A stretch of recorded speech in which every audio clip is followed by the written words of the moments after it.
Brought to you by JEGS. Hello. Today I'm going to explain how to install CLIM in-channel wind deflectors. Open the packaging and remove the set of rain guards and installation kit from the pack. Roll the windows all the way down.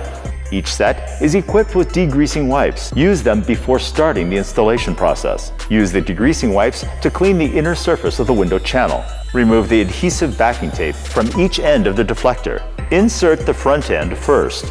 Make sure the front end of the deflector is between the mirror cap and the rubber trim. It shouldn't slide inside the window channel. Rotate the deflector up and slide the edges into the window channel. To ensure proper installation and better adhesion, we recommend using the plastic blade from the kit. Roll up the window, slightly pulling the rain guard outwards. Leave the window closed for at least 24 hours.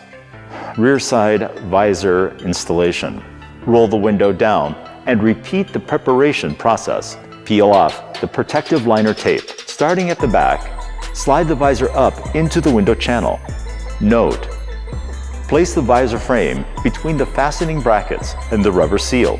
Use the plastic blade to ensure proper installation. Roll up the window, slightly pulling the rain guard outwards, and leave it closed for at least 24 hours so that the rubber trim takes the form of the deflector. Repeat the procedure on the opposite side of your vehicle.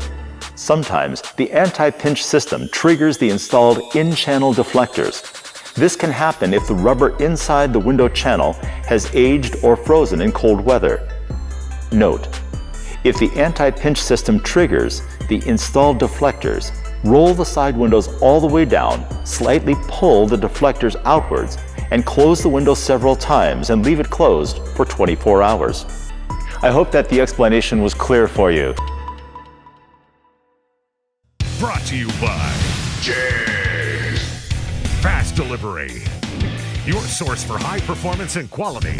Delivering performance since 1960. JEGS.com.